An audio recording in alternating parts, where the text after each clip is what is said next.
Il y a quelques années, j'étais dans une situation extrêmement difficile. Seulement 2 ans après être arrivé en France pour continuer mes études en école d'ingénieur, j'étais en échec scolaire parce que pas beaucoup étudié, interdit bancaire parce que beaucoup de dettes à la banque et des chèques sans provision. Et ensuite, des arriérés, des loyers non payés pour le cours. Donc j'ai été mis à la porte par de mon logement. Dans toute cette situation, la seule solution qui s'offrait à moi, c'était de rentrer en Afrique. Et vous pouvez imaginer le déshonneur que ça peut être pour un parent africain d'avoir sacrifié tout pour envoyer son fils en Europe pour étudier et que finalement il revient sans le diplôme d'ingénieur, mais en plus avec des dettes. Donc dans cette période, j'ai appliqué un principe de vie qui m'a énormément aidé pour surmonter et ne jamais abandonner. Donc dans cette vidéo, je vais vous partager ce principe de vie qui m'a permis de tenir face à l'échec. C'est parti.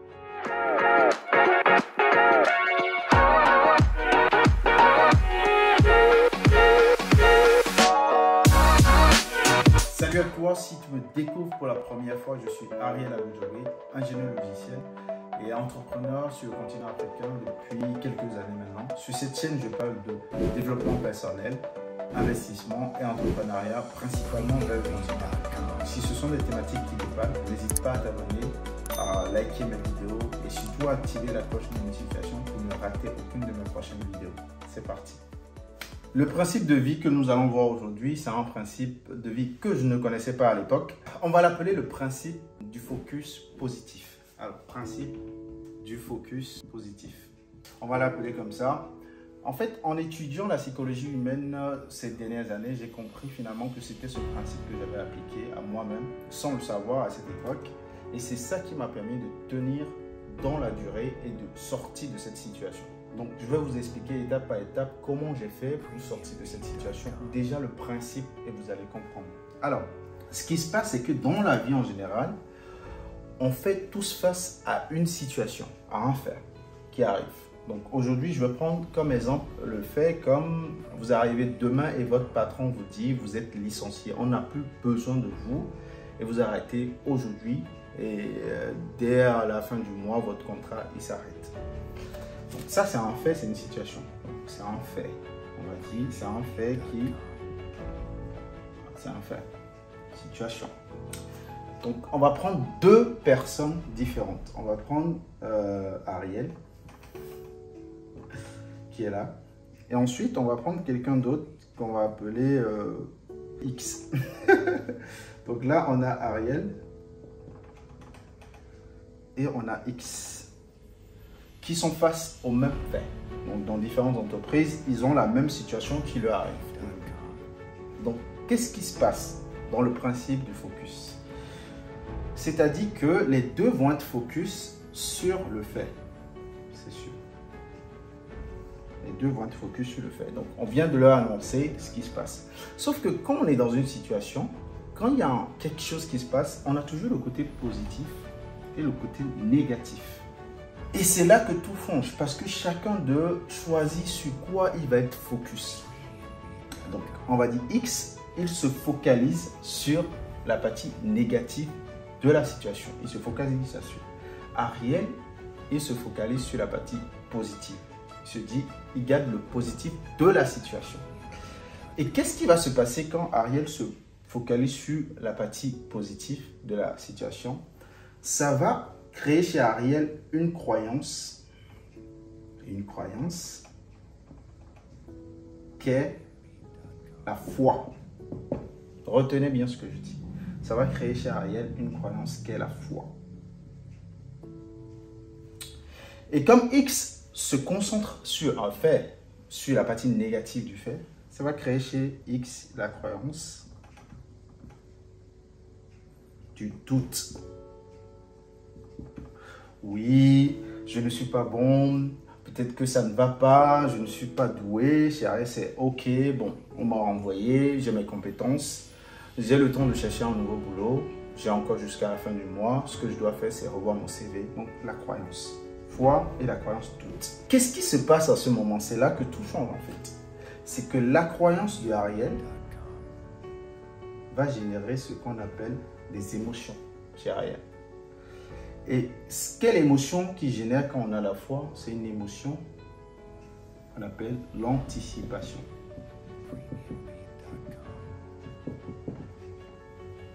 Ça va générer de l'anticipation chez Ariel. Quelle émotion ça va générer chez X? Ça va générer une émotion qu'est l'anxiété. Donc ça, c'est l'émotion que ça va générer chez X. Ça va générer de l'anxiété pour X. Parce que X doute, X sera anxieux. Parce que Ariel il croit en lui, il va anticiper. Et qu'est-ce qui se passe en fait? L'anticipation, alors je vais vous expliquer c'est quoi l'anticipation et c'est quoi l'anxiété. Alors, l'anticipation, c'est dépenser de l'énergie présente pour une situation qui m'est favorable. Dépenser de l'énergie présente pour une situation qui m'est favorable. Et c'est quoi le doute? C'est quoi l'anxiété? C'est de dépenser de l'énergie présente pour une situation dans le futur qui m'est défavorable. Donc, vous dépensez de l'énergie présente pour une situation que vous projetez pour vous, qui vous est défavorable. L'anticipation, c'est dépenser de l'énergie présente pour une situation qui, pour vous, dans le futur, sera favorable. Donc, c'est deux choses différentes. Et en fait, toutes ces choses viennent de votre croyance et de l'émotion que vous tirez de cette croyance. Donc, l'émotion anticipation et l'émotion anxiété viennent de la croyance foi et de la croyance doute. Et c'est là que tout change. Parce que, qu'est-ce que Ariel il va faire? Il va anticiper, donc il va commencer à utiliser son énergie actuelle pour faire quoi? Rédiger son CV à nouveau. Voit des amis, dit ouais, mon CV c'est quoi? Qu'est-ce qu'il y a? Il regarde sur le marché. À combien je peux être rémunéré actuellement? Combien je vaux sur le marché? Quelles sont les nouvelles technologies qui sont dans mon domaine, qui sont demandées? Est-ce que j'ai besoin de faire une mise à niveau pour retourner sur le marché? Est-ce que je dois apprendre à nouveau à me présenter? Et Ariel va faire quoi? Il va commencer à passer des entretiens dès qu'il a reçu ça. Il est dans l'anticipation. Il fait son CV, il présente son CV à ses amis, il donne des CV à des amis pour qu'on le coopte dans d'autres entreprises. Il commence à postuler. Parce que, en fait, la situation, le fait est en fait. On veut que tu partes à la fin du mois. Donc, c'est un fait. C'est un fait. Tu peux te lamenter comme tu veux, mais c'est un fait. C'est à toi de choisir ce que tu en fais. Est-ce que tu tires le côté positif? Le côté positif, Ariel commence à se dire, bah, ça fait 4 ans que je suis dans cette boîte. Il est temps que j'aille voir autre chose. S'ils ne veulent plus de moi, c'est que moi, je n'apporte plus grand chose pour eux. Donc, ou ils ne savent plus comment avoir un talent comme moi. Donc, je vais aller dans un autre endroit où on veut avoir un talent comme moi. Donc, c'est tout. Donc, tout ça va générer l'anticipation de Ariel. Et qu'est-ce qui va se passer chez X? En fait, ça va créer chez lui le doute. On ne croit pas en moi, ça veut dire que je suis mauvais, mes compétences ne sont pas à la hauteur, le marché, oh là là, le marché est difficile, je ne sais même pas si je vais pouvoir trouver du boulot, combien de temps je vais passer au chômage du coup, qu'est-ce qui va se passer dans ma famille, j'ai même pas encore d'économie. Il est dans le doute en permanence. Et en fait, il va dépenser de l'énergie pour réfléchir à tout ça, alors que l'énergie qu'il a, il doit le dépenser ici. Il doit le dépenser pour avancer, pour move, pour faire un pas en plus. Et c'est ce que je vous expliquais au début de la vidéo parce que ce qui s'est passé dans mon cas à moi précisément, c'est que moi j'ai vu le côté positif de la chose. C'est que j'ai listé tout ce que j'avais fait de mauvais et tous les choix que j'avais fait et qui n'étaient pas en adéquation avec mes ambitions à l'époque, c'est-à-dire être ingénieur, trouver une bonne école et avoir une bonne situation en France et remercier mes parents qui m'ont envoyé en Europe. Donc, je me suis concentré énormément sur ça. Je savais que je n'étais pas un enfant nul. J'avais fait une classe de prépa, j'étais très bon. Et dans ma jeunesse, j'ai été très bon à l'école. Donc, ce n'était pas un problème. Donc, je m'étais dit, bah, ça veut dire que tu n'as pas assez étudié cette année. Et voilà, tu ne l'as pas eu. C'est ce qui arrive quand on n'étudie pas. Parce que c'était la première fois de ma vie que j'avais subi un échec scolaire. Et malgré cela, en fait, je me suis concentré sur le côté positif. comment je fais pour m'en sortir. Je n'étais pas en train de me dire ça ne va pas, comment je fais. Et j'ai été patient, j'ai appliqué action par action et j'ai réussi à sortir de cette situation. Si vous voulez que je vous raconte mon histoire un jour, un de ces jours, je le ferai dans une vidéo.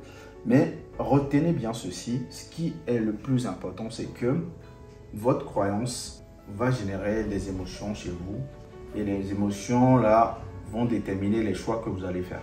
Et ces choix-là vont déterminer les actions que vous allez faire. Donc, il faut retenir ça. Ces croyances génèrent des émotions et les émotions vous font des choix. Et les choix vont déterminer les actions que vous allez faire. Les actions que vont faire X, par exemple, c'est commencer à regarder pour Pôle emploi, comment il va toucher, commencer à regarder pourquoi ça ne va pas, commencer à rentrer dans l'entreprise et dire oui, tel patron, il veut me jeter, comment on fait pour que je reste à un endroit où tu es rejeté en fait. Et ici, en fait, ce qui va se passer, c'est des actions derrière, c'est remettre à jour son CV, regarder les nouvelles technos dans son domaine où il doit se mettre à jour, postuler, commencer à postuler, se confronter très vite au marché pour que, en fait, avant la fin de l'échéance, il soit prêt et qu'il trouve peut-être déjà un nouveau boulot et qu'il continue à travailler. En fait, voilà ce que je voulais partager avec toi dans cette vidéo. Globalement, merci d'avoir suivi la vidéo jusqu'au bout. Si ça t'a plu, n'oublie pas de me laisser un like. Ça m'encouragera à faire davantage de vidéos sur ces principes que j'apprends au quotidien. N'oubliez pas de rester sublime et sachez que tant qu'il y a de la vie, il y a de l'espoir. N'abandonnez jamais, n'abandonnez jamais. Surtout, gardez ce principe à l'esprit. Restez focus sur le positif. Et ça va vous aider à vous en sortir de plusieurs situations. À chaque fois que vous êtes dans une situation, demandez-vous quel est le côté positif que je peux tirer, quelles sont les actions positives que je peux mener pour sortir de cette situation. Et c'est le principal pour avancer au jour le jour. Merci d'avoir suivi cette vidéo. C'était Ariel. Bye bye.